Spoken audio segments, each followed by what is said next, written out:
Recruitment చాలా late అవుతుండే మీ సమయంలో, వీళ్ళు చాలా తొందరగా రిక్రూట్మెంట్ కంప్లీట్ చేసేందుకు ప్రయత్నం చేస్తున్నారు.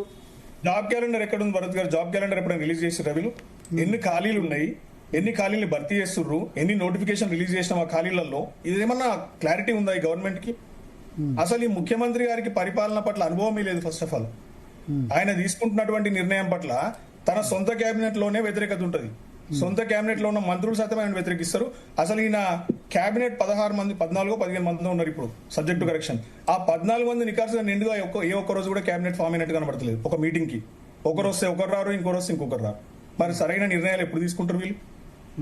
రాజీవ్ ఉద్యోగ కార్డులు ఇస్తా అన్నారు, నిరుద్యోగ భృతి అన్నారు. స్టూడెంట్స్ కి అయితే ఇక అర్రాస్పాట పడినట్టే. ల్యాప్టాప్లు, సైకిళ్లు, పీజీ చేస్తే 2 లక్షల రూపాయలు చొప్పున, లేకపోతే పిహెచ్డి చేస్తే 4 లక్షలు 5 లక్షలు అర్రాస్పాటనే. ఇది డిగ్రీ చేస్తే ఏంది ఇది? నాకు అర్థం కాదు. ఈ రాష్ట్రంలో ఆ రోజు వాళ్ళు ఒక ఫైనాన్షియల్ ఎక్స్పర్ట్ ని కన్సల్ట్ చేయకుండా ఇచ్చినటువంటి హామీల వల్ల ఇవాళ ఈ రాష్ట్ర ఎకనామీ మొత్తం కుప్పగొలిపోయింది. పోనీ ప్రైవేట్ రంగంలో ఏమైనా పెట్టుబడులను ఆకర్షిస్తురా అంటే అది లేదు. ఫారెన్ డైరెక్ట్ ఇన్వెస్ట్మెంట్ మొత్తం పడిపోయింది. ఇలా హైదరాబాద్ కి రావాల్సినటువంటి ఐటీ కంపెనీలు కానివ్వండి, లేకపోతే ఆర్టిఫిషియల్ ఇంటెలిజెన్స్ బేస్డ్ కంపెనీస్ కానివ్వండి, ఏమొస్తున్నాయి ఇలా? ఫార్మా కంపెనీలు ఏమొస్తున్నాయి ఇలా హైదరాబాద్ కి రావాల్సిన అన్ని ఇట్లా ఏదేంది మెల్లగా టర్నింగ్ తీసుకొని పోయి వైజాగ్ లో లేకపోతే విజయవాడలో వాలిపోతున్నాయి. అంటే ఇలా ముఖ్యమంత్రి గారు పనిచేస్తుంది ఆంధ్ర రాష్ట్ర ప్రభుత్వానికి కోసమా, లేకపోతే తెలంగాణ ప్రజల కోసమా? ఇప్పుడు యూత్ మీ వైపు వచ్చేస్తారా? బరాబర్ 100% అండి. యూత్ లో ఉన్నటువంటి ఆగ్రహ ఆవేశాలు మీరు చూస్తే ఇలా ఫాస్ట్ గా, ఎందుకంటే ఏ యూత్ అయితే మీకు అంత వ్యతిరేకంగా ఉందో అంత ఫాస్ట్ గా వచ్చేస్తారా? ఒక మాట చెప్తా భరత్ గారు, ఆ రోజు ఒక నాయకుడు ఉండే, ఎన్ఎస్యుఐ నాయకుడు, ఉన్నవి లేనివి కల్పితాలందరూ అన్ని నిరుద్యోగుల మెదడులో నాటి లీక్ గ్రూప్ 1 పేపర్ లీక్ అయింది, మళ్ళా ఇంకోసారి వాయిదా పడ్డది. ఆ గ్రూప్ 1 11 మీ గవర్నమెంట్ లో అసలు గ్రూప్ 2011 తర్వాత మీ గ్రూప్ 1 కాలేదు మీ దానిలో. మీరు ఒక్క గ్రూప్ 1 గురించి మాట్లాడుతున్నారు. వీళ్ళు ఇచ్చినటువంటి 10 హామీల గురించి. గ్రూప్ 1 అంటే తెలంగాణ సివిల్ సర్వీస్ కదా. ఇక్కడ ఇచ్చినటువంటి 10 హామీల గురించి ఎవరు మాట్లాడరు. కేవలం గ్రూప్ 1 ఒకటే పట్టుకుని ఉంటారేమనంటే ఇచ్చినటువంటి 2 లక్షల ఉద్యోగాలు వేయడమైనవి. గ్రూప్ 1 ఎంతే 525 జాబ్లు గ్రూప్ 1, కానీ 2 లక్షల ఉద్యోగాలు వేయడమైనవి. మనం 2 లక్షల ఉద్యోగాల గురించి మాట్లాడదామా, 500 ఉద్యోగాల గురించి మాట్లాడదాం? ఒకసారి అడుగుదాం. చరణ్ కౌశిక్ గారు జాయిన్ అయ్యారు కాంగ్రెస్ పార్టీ నుంచి. చరణ్ కౌశిక్ గారు